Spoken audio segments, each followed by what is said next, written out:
So I just got back from my first woofing gig in Sweden. For those of you who don't know, woofing is this incredible work trade exchange that exists across the globe, and it's a really amazing way to do budget-friendly traveling while giving back to your local community. Leaving the United States for Sweden, and also all of these diverse experiences I've had through work trade gigs around the world, has really taught me how much community is not something that is ever in stasis. It's something that is actively built. And in a place like Sweden, that community is being built from the legislation down.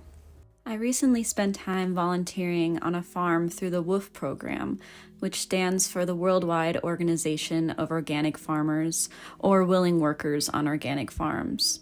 And it got me thinking about the deeper meaning of community in action. Not the idea of it, but the lived experience.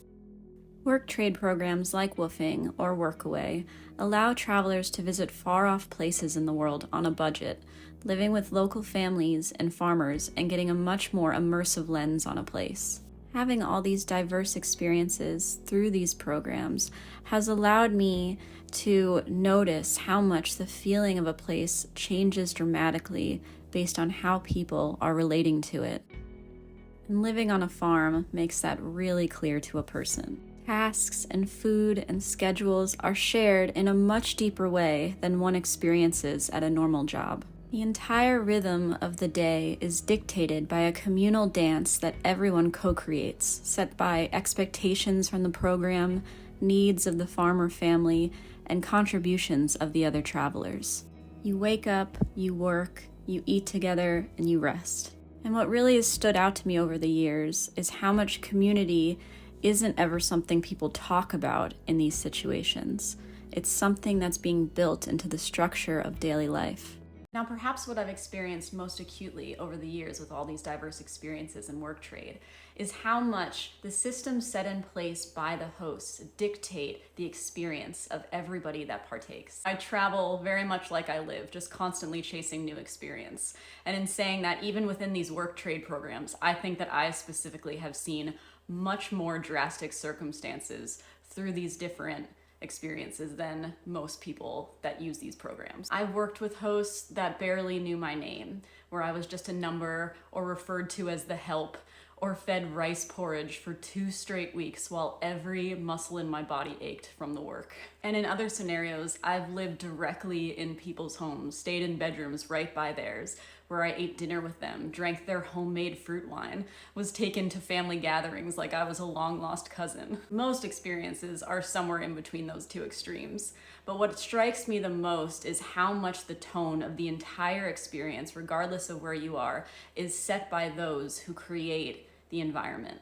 This time around, it really made me consider Sweden itself, which is by far and away what I would consider to be the most communally minded place I've ever lived. And by that I mean there's this general sense here that everybody is expected to somehow contribute to society as a whole. In other countries I've lived and worked in, there's community created interpersonally through people locally, like in New Zealand, where I live with honeykeepers who traded with their neighbors for eggs and flour, right? Or in the Pacific Northwest, in the beautiful farmers market community, where when you work as a vendor with these other farm-to-table businesses, you just see heaps of generosity that everybody exchanges amongst each other in the shared goal of building a better world. But in a way, it's very interpersonally created, whereas in Sweden, the community is kind of a top-down thing. My favorite example of this was the seemingly innocuous dump run that I just did with my farm host a few days ago. Compared to what I experienced in Portland, Oregon with our local dumps,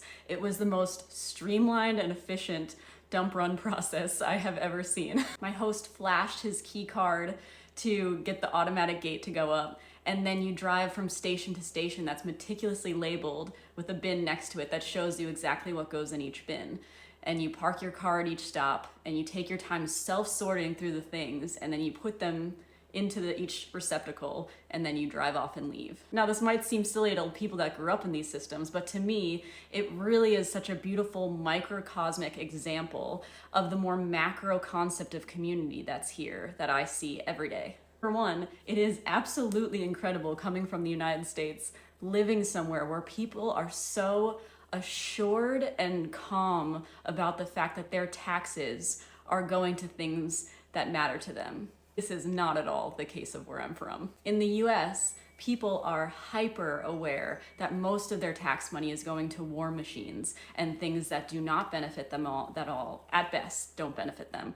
And at worst, they are actively against. And what it does is it creates this feeling of you're being stolen from.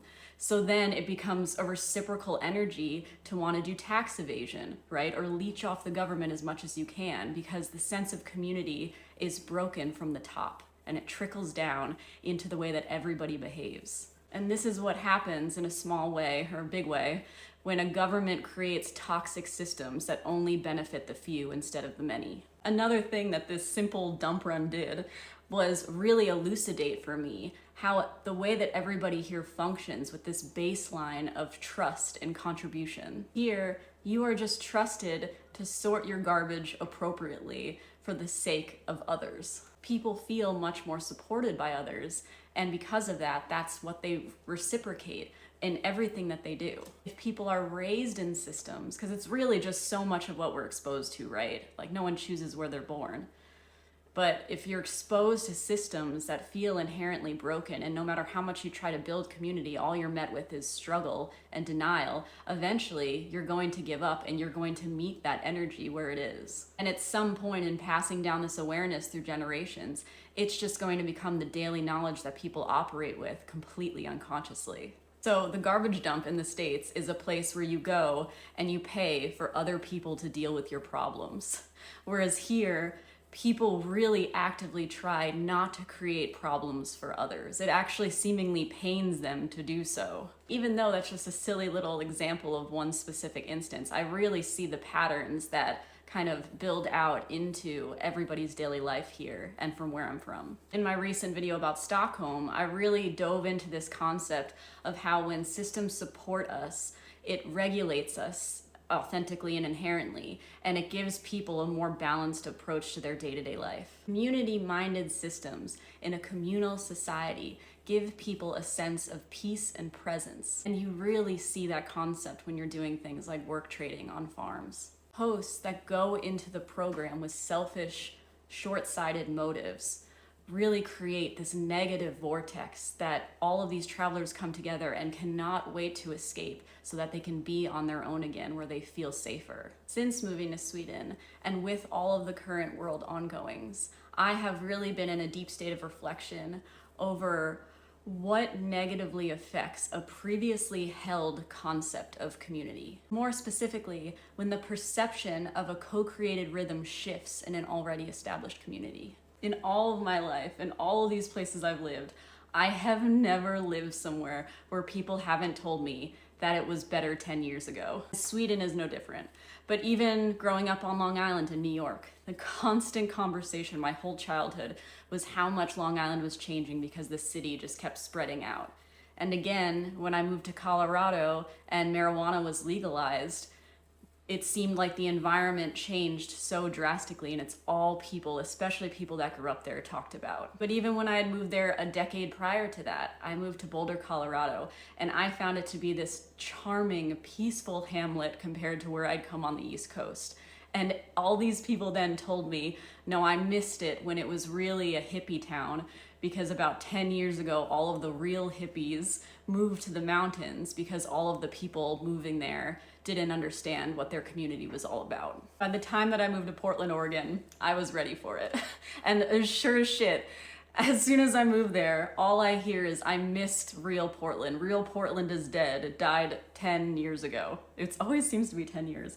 But by the time that I left a decade later, the nature of the conversation had changed drastically to how I had actually moved there for the last bit of real Portland. I have personally witnessed how a place can change over time and how that affects the energy of a community. Now, I'm such a fluid, amorphous being that I use these examples and these experiences as points of consideration rather than contention. But I thoroughly understand how difficult it can be for people, especially in treasured places that they've spent most of their life. When we inherently understand that change is the only constant, and community is not something in stasis, but it's something that's always actively built by individuals and systems, then is anything ever really lost? Or is it more that change occurs on too quick of a scale with too little awareness by the participants that it feels as if something has been destroyed in the process? Here, people often cite statistics to note the amount of change that has occurred,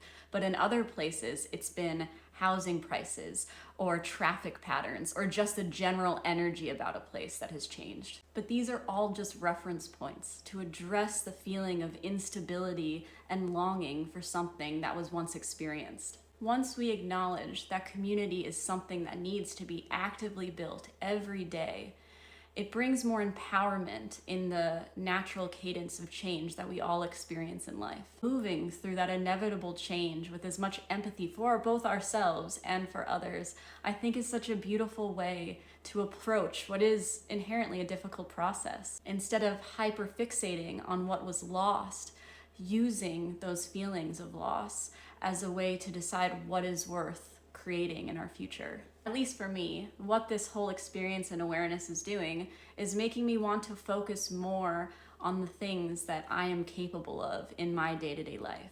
It makes me want to look at how I myself am creating community in my days and how I respond to the changes of the world in ways that either build or dissolve the future that I want to create. Because if I spend the precious time I have focusing on what is lost, all I'm doing is cementing that belief into my reality. Woofing for me is such a beautiful window into how much community starts in much smaller circumstances than we are led to believe. These individual hosts have the ability to use the land that they inhabit or the businesses they've built or the information they share to either breed more selfishness or breed selflessness that then every traveler takes into their own life with a deep awareness that they too are capable of meeting that kind of energy and creating it for themselves. And the thing with humans is, once the awareness is there, there's no going back. In closing, I think that Sweden right now is such a beautiful place for me to learn about and experience community mindedness through, because it shows how a country itself can create systems that build community into daily life so that the people born into those systems easily integrate into that mindset without really much effort at all. I was not born into a system like that at all, so I'm finding it just so valuable as a way to figure out in my own life how I can be more community minded and how I can take that into wherever I live.